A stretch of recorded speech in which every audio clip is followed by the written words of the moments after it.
este programa. São 20 horas e 25 minutos. Alô, alô, repórter Esso, alô?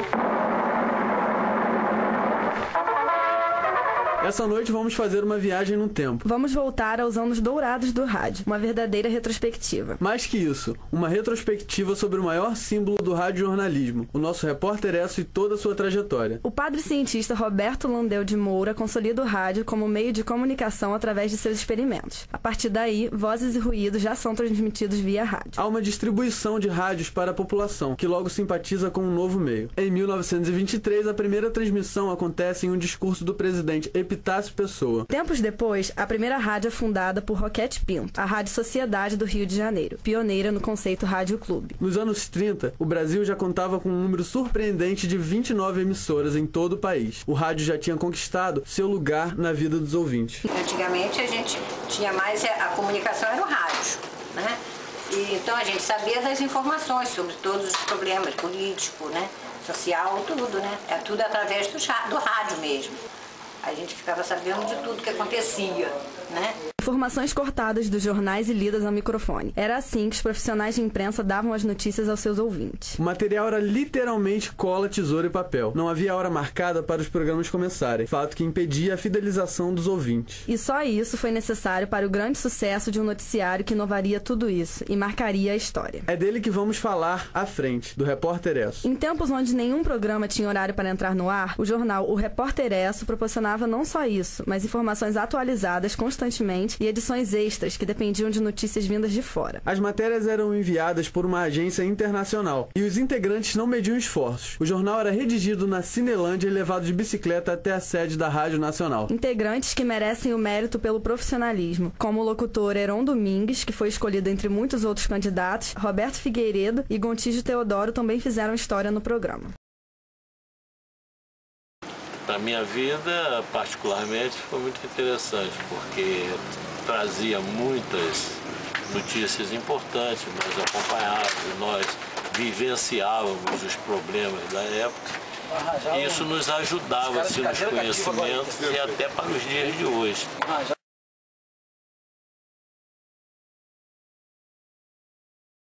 Foi o repórter da Rádio Nacional, Heron Domingues, e que ele anunciava o término da guerra. Foi a mais importante, assim que eu me lembro. Então o Repórter Esso era muito importante, assim, para as notícias políticas. Para ele, muito importante para informações políticas, corriqueiras.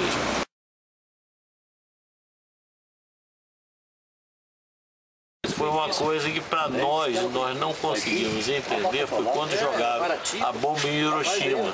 Um ano antes, ou mais ou menos em 1945, mas quando falaram da importância do evento, nós não acreditávamos, porque nós não tínhamos uma ideia do efeito de uma bomba atômica como nós temos hoje a certeza de vermos aí em televisão. O Repórter Esso deu esse término da guerra. O programa jornalístico Repórter Esso mudou muitas considerações a respeito das notícias. Um deles foi o conceito de notícia como informação dirigida. As propagandas político-ideológicas enquadradas no contexto da época construíam e produziam sentido e com alvo certeiro, o governo, representado por Getúlio Vargas, que permitia abordar somente temas pertinentes à sua vontade e os determinados segmentos da população brasileira que eram objetivados a ouvir essas notícias. Tal estratégia demonstra a objetividade do jornalismo da época, que já praticava a segmentação do target, o público-alvo. Getúlio Vargas, desde que entrou no poder através da Revolução de 30, apoiava firmemente a radiodifusão. Mas nem tudo eram flores. Os tempos vividos eram de aflição e guerra. A Segunda Guerra Mundial, que era uma guerra física e dividiu os países envolvidos em eixo e aliados. E a Guerra Fria, uma guerra considerada psicológica de disputas ideológicas. Os Estados Unidos, preocupados com a constante presença alemã, italiana e japonesa na América Latina,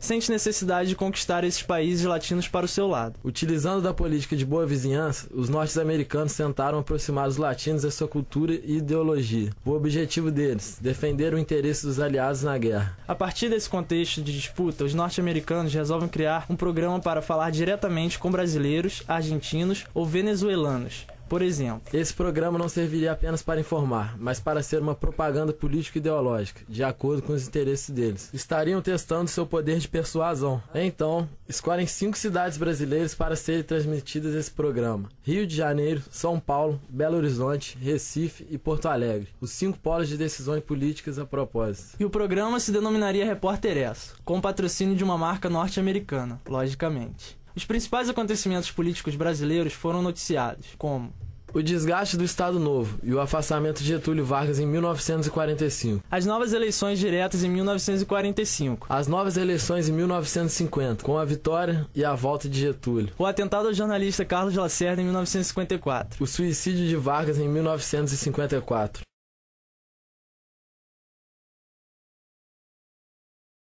Qual foi o Repórter ESSO mais importante para o senhor?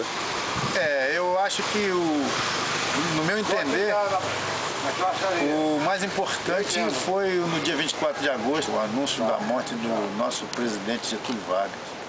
Quando a notícia chegou, todos nós ficamos constrangidos, porque afinal de contas, nós gostávamos, o brasileiro gostava muito do Getúlio Vargas, né? O Repórter ESSO terminou suas transmissões em 31 de dezembro de 1968, transmitida pela Rádio Globo do Rio de Janeiro, pelo radialista Roberto Figueiredo, com muita emoção. Para a tristeza de muitos, o Repórter ESSO, a testemunha ocular da história, chegou ao fim após 27 anos no ar. Este foi essencial ao processo de globalização do jornalismo. Também foi uma ponte para os países distantes e, principalmente, uma autoconfirmação para o rádio, que era quem exercia fascínio e mobilizava a massa. Finalizando essa transmissão, credibilizamos não só os efeitos passados, como toda a influência exercida até os dias atuais pelo Repórter ESSO.